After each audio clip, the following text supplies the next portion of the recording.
Well, hi, everybody, and welcome to my workshop here in Daleville.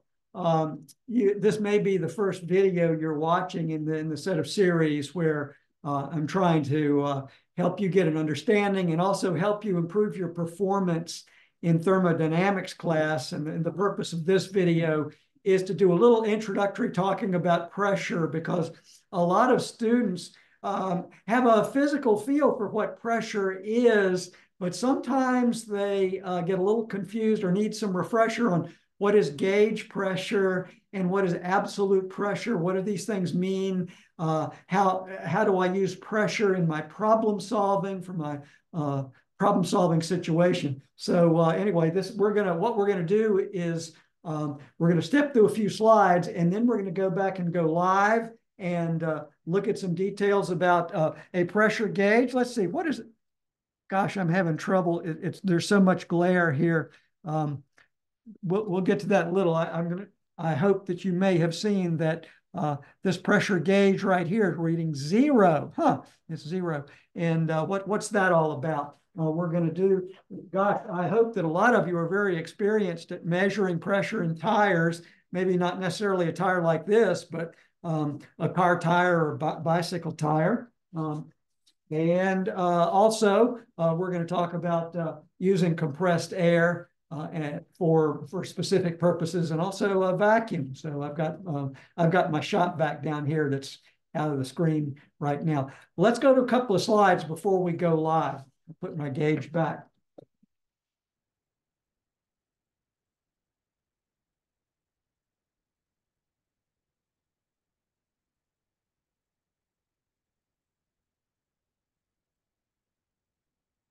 So these are notes for the property pressure. Now, I'm not going to drag you through. There's over 50 slides in this slide deck, and it doesn't make any sense to drag you through all 50 slides in a video. So what I want to do is just I want to recommend that if you find this of interest, there are a lot of slides that have a lot of pressure details and little facts and things that might help you better understand how to deal with pressure.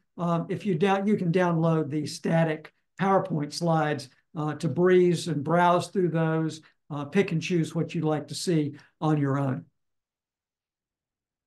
Okay, so the objective of this presentation is give you a working understanding of what is pressure anyway. I want to illustrate the difference between absolute pressure, gauge pressure, and differential pressure. Those are three very important concepts for you to be able to master.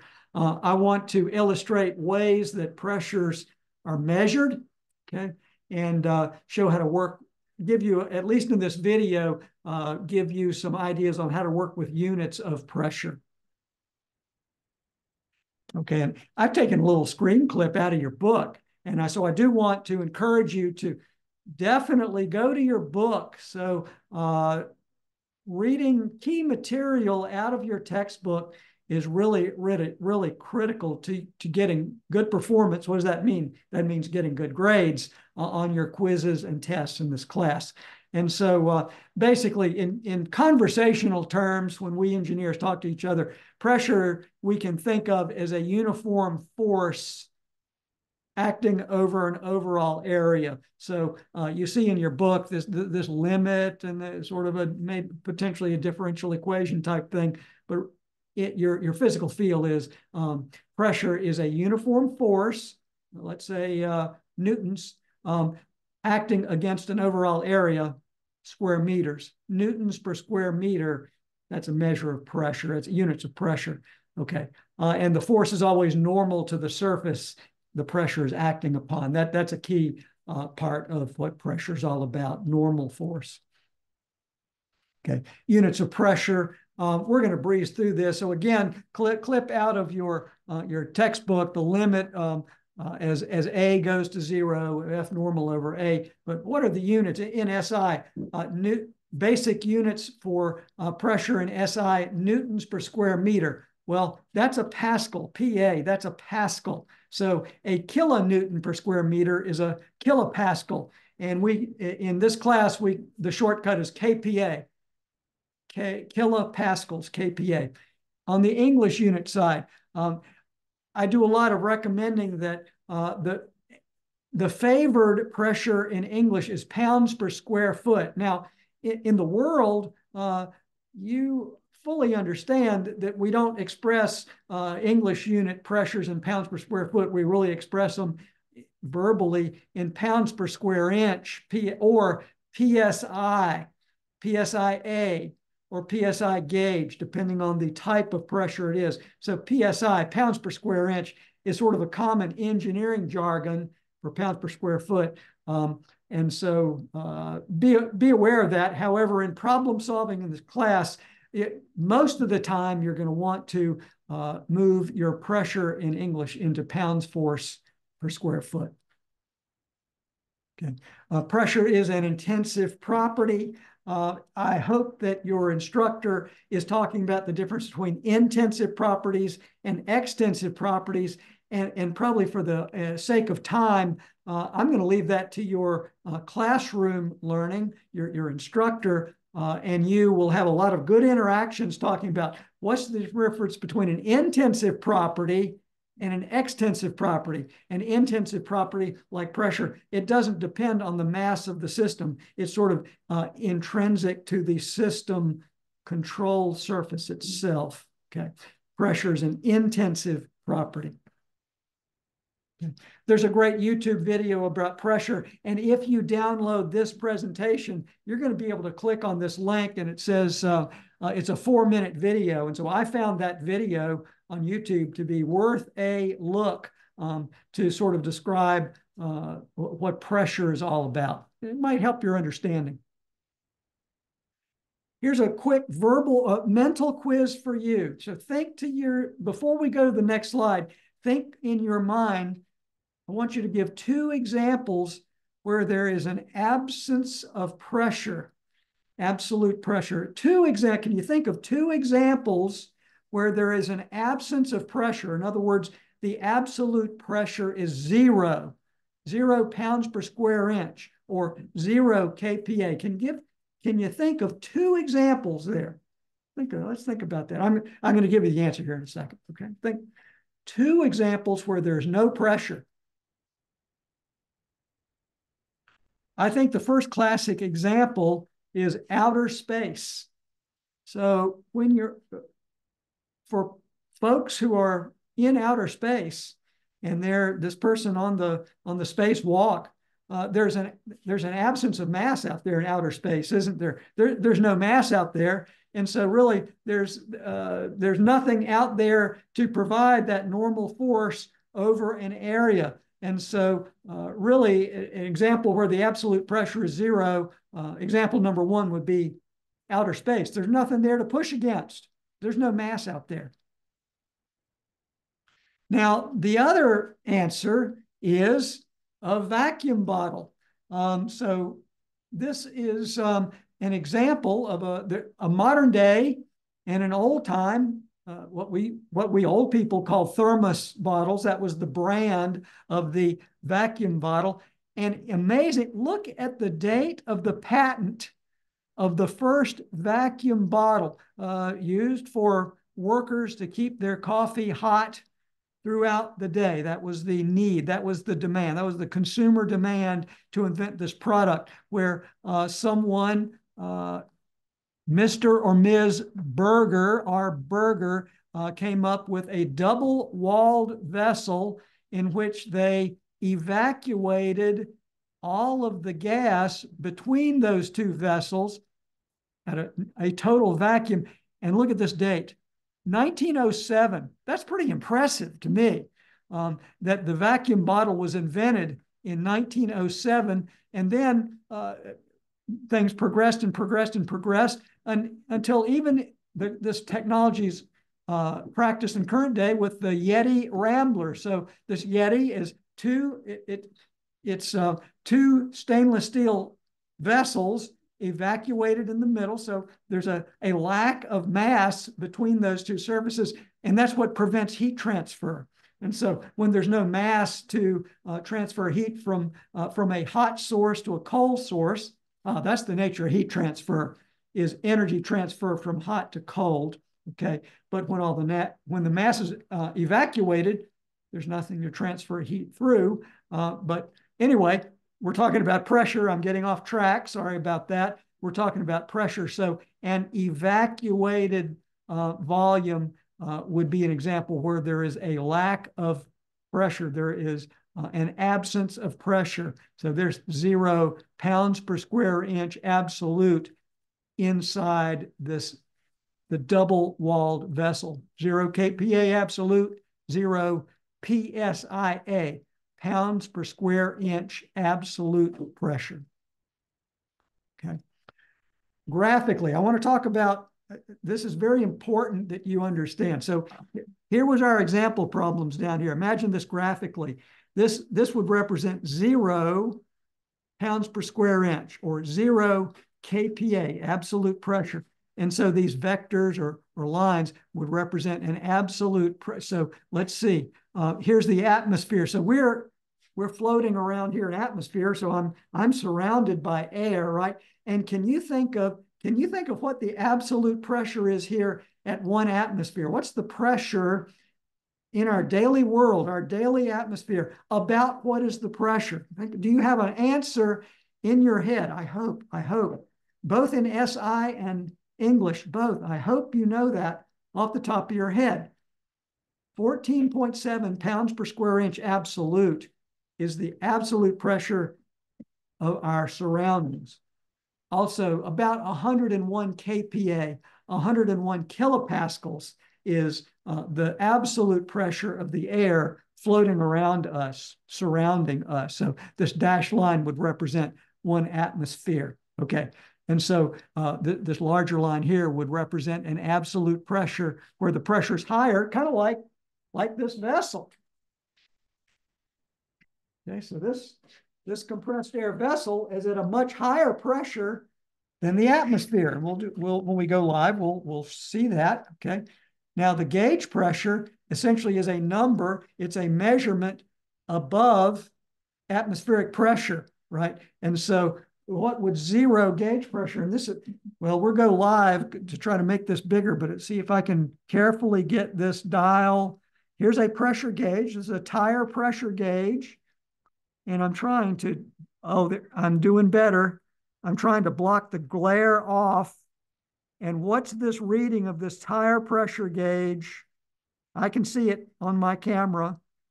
It's 0. So do you see that this pressure gauge right here is measuring 0 pressure? Here's the pressure tap. Okay. It's measuring 0 gauge pressure. In other words, the pressure above atmospheric is 0. And then we'll do a little talking about differential here in a minute. I hope that helps. I hope that helps you understand the difference between gauge pressure and absolute pressure. And here's a visualization of what it means. There's a graphical visualization of the difference between absolute pressure and gauge pressure. Okay, looks like this is my signal to go live. So this is the tough part for me because I'm kind of winging it. I've made some notes, okay? And I'm trying to get everything straightened out here to minimize my glare. Sorry about that. Okay, so it says show the 0. So we're gonna measure the pressure in this little tire. Let's repeat this. So this is our tire pressure gauge. And right now we read that the gauge pressure is 0. There it is. That's pretty good. A lot of glare, you can see. 0 gauge pressure. That doesn't, so the absolute pressure, we would add 101 kPa or 14.7 pounds per square inch to get the absolute pressure. So now let's measure the pressure in this tire. I got to hold everything just. All right, so I'm trying to. Here we go.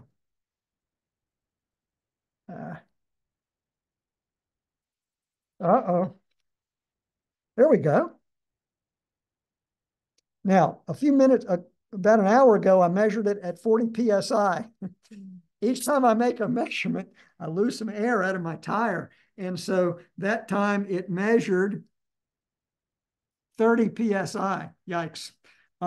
So just by measuring the tire, I lost 10 pounds out of my tire. But did you see? Okay. And so you saw with your eyes that this pressure gauge went up to about 30 PSI, 30 pounds per square inch.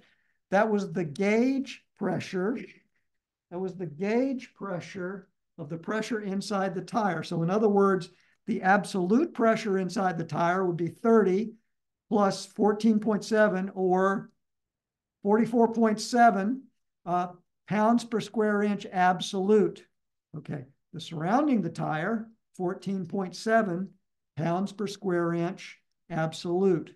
Okay, now this gauge also is in KPA, but we're not gonna, let's just stick in PSI because that's what I'm familiar with. Now jargon, the chances are awfully good that you're familiar with jargon, and you'll talk to your fellow students, your friends. You say, how much pressure is in this tire? And inevitably we would respond 30 pounds of pressure. That's jargon, right? So that's jargon, that's shortcut for saying 30 pounds per square inch gauge pressure. So when we say 30 pounds, that's 30 pounds per square inch gauge pressure inside the tire. Make sense? Okay, that's my pressure gauge demo. Let's see. Okay, let's see. Air tank pressure. Now we're getting a little dicey here because I'm going to try to get the camera. Okay, here's our compressed air tank. Okay, I've gotten kind of a pretty full charge of compressed air in my tank. All right, so I'm going to try to see if I can get a reading. Okay, so there is the pressure gauge. You see the dial. It's clearly mid-range there, isn't it? Okay.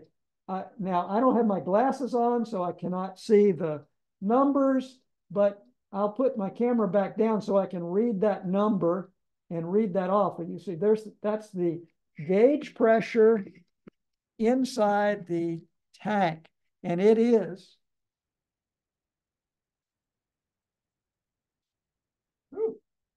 I'm just having a heck of a time, 80 pounds, 80 PSI. So we measured the air tank pressure is 80 PSI. Now I have hooked this tank up. Gosh, I can't seem to get it. It's not focusing too good, is it?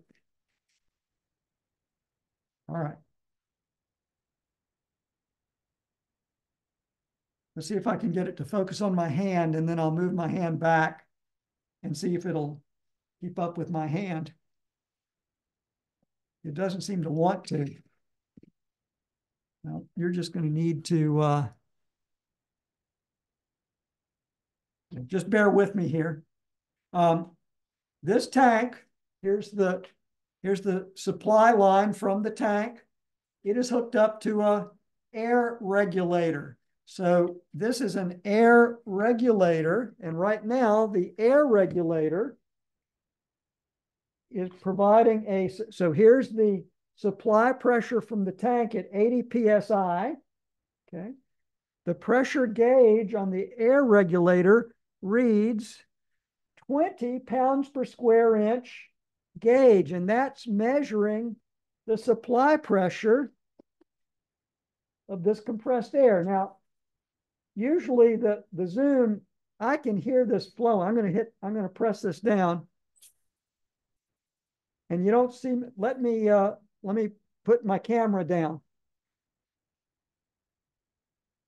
So I'm very sorry that we're sort of out of focus, but we're not getting much flow here. So you can see, there we go. You see, I'm not getting a lot of bang for my buck. Now the differential pressure, this is 80 pounds to 20 pounds. So the differential pressure is 80 minus 20, or 60 PSI differential pressure between the tank and this nozzle.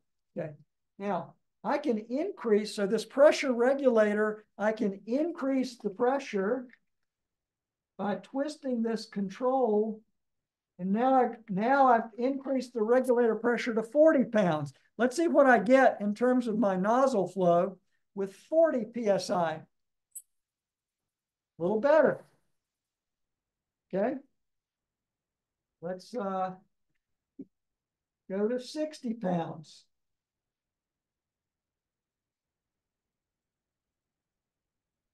Okay, differential pressure now is 80 minus 60 is 20 PSI. Differential pressure between the tank and the pressure supplied to my nozzle. And now I'm really getting some bang for my buck here. So it wasn't focused very well, but I tried to demonstrate differential pressure. That would be pounds per square inch. So neither gauge nor absolute. A differential pressure is a pressure difference, okay? And it's expressed only as pounds per square inch or kPa differential. All right, PSI. All right, so that is, okay. Now, let's talk about what happens when the pressure is below atmospheric. And let's think about an example of where we would need below atmospheric pressure. Well, that would be where we need vacuum. Well, I brought my shop vac, so I'm going to need to come out here so I can show you my shop vac. I'm in the way. I'm standing. Here it is. Okay. Here's my shop vac. And I want to do a little demonstration of what you know what I use the shop vac for, to pick stuff up off the floor, to get to pick solids up and make it go somewhere else, right? And so when I turn the shop vac on, you know that it's not the absence of pressure, but it's going to be the pressure at the inlet of the shop vac is going to be some pressure below atmospheric, and we call that vacuum.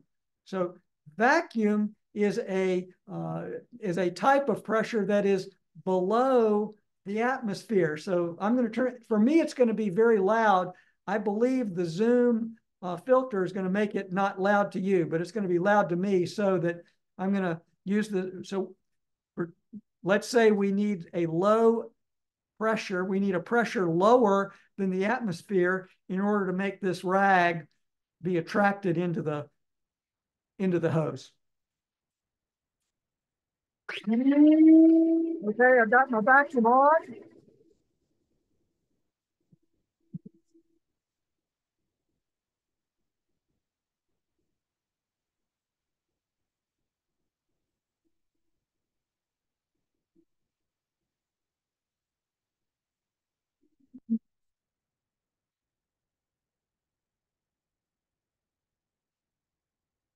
And so the purpose of that was to demonstrate a lot of times we need to achieve a pressure lower than the atmospheric pressure. But you see that still, if the shop vac, it's here in the world, there's still an absolute pressure associated with that level of vacuum in there. And your instructor is going to be able to do a lot better job of talking about the details of doing calculations associated with vacuum. But I wanted to give you a demonstration of what a below atmospheric pressure is all about, what we call vacuum. So a vacuum is not a negative pressure.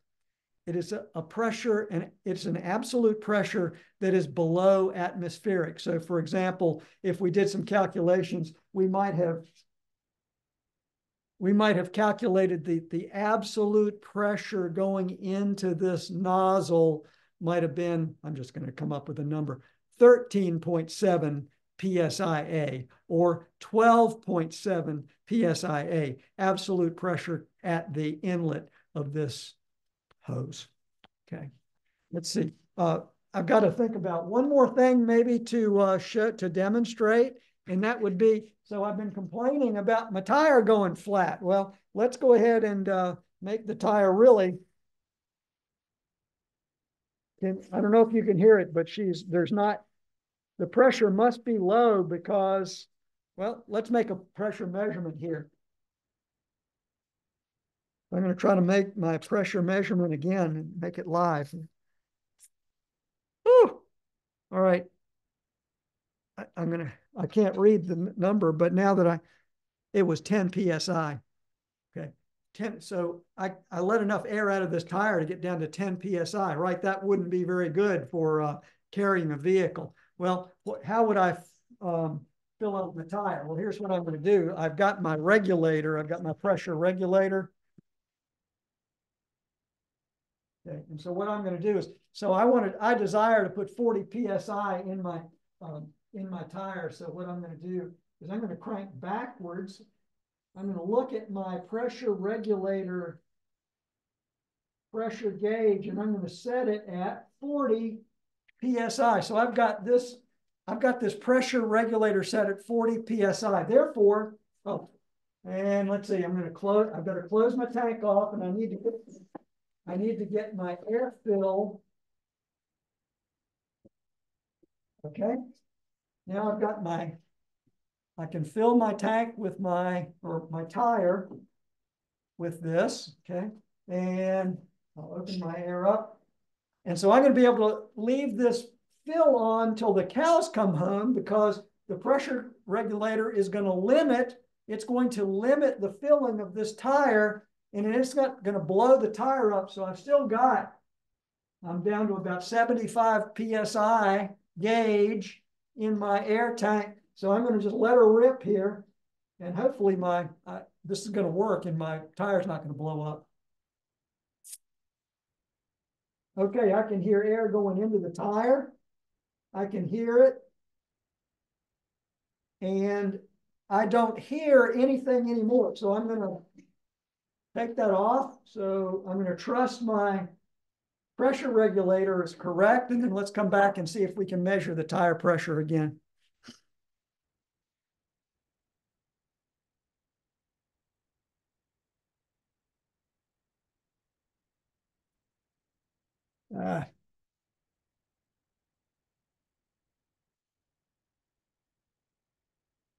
Yeah, that's very difficult to see because I can't block off the glare at the same time I'm holding my tire, but yeah, that was 40 PSI.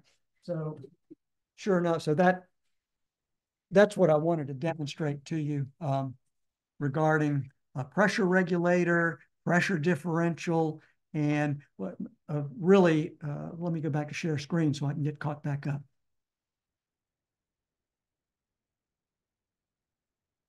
So the key here is for you to have an understanding of the difference between gauge pressure and absolute pressure. Okay. So the big finish. Well, I'm glad I went back to the one last slide, because this is a good big finish. This is a screenshot out of your textbook, which you've got to go to the textbook. You've got to be looking at your textbook. Maybe not reading every single word. I am not the poster child for reading my textbook when I was a student. I've done better now that I've, as a job, my job was to be a ME instructor. So I did go back and read the textbook much more carefully, but I certainly, you've got to at least possess and read the key material from your textbook. This is a screenshot, and I've just added some words to your textbook screenshot. So notice here that we've got absolute pressure is measured from zero pressure, another kind of like from outer space, right? Absolute pressure. So if this is your pressure, you're going to measure, it's going to be bigger compared to the gauge pressure. So the gauge pressure is measured from atmospheric pressure up to your pressure, like the pressure in the tire. 1 atmosphere, my dashed line, okay? There is an absolute pressure associated with 1 atmosphere, okay? Measured from zero pressure. But the gauge pressure, what's gauge pressure at 1 atmosphere? You can see it with your eyes. It is zero. Zero gauge pressure is 1 atmosphere. Okay. And then vacuum, I fired up my shop vac and tried to demonstrate that the way to achieve a vacuum pressure, or we call it vacuum, is to, we use a blower, and then that blower takes energy to reduce the pressure down below atmospheric to the desired vacuum. But even that vacuum is not the absence of pressure. There's an absolute pressure associated with that vacuum point as well. So I highly recommend you at least browse your textbook material for this kind of important information. Now, there's looking ahead. So again, I'm not going to drag you through these slides, but just looking ahead, there's lots and lots of slides that I've made notes on. This is a cool one. Here, I promised I wasn't going to say anything, and here now I'm talking about that. Here's a pressure gauge, and again, this is a little bit of a shot out of your textbook, that it shows you what's inside this gauge. How does this dial gauge work? This is called a traditional board-on-tube pressure gauge, well explained in your textbook. So the PowerPoint just keeps going on and on and on with, well, information that interests me, but also it's information that I hope will help you solve your problems better and perform well in the class. So that is it for sort of an introduction to pressure. Keep up with your homework, and please keep visiting the Jay's Toolbox for other things that might be able to help you.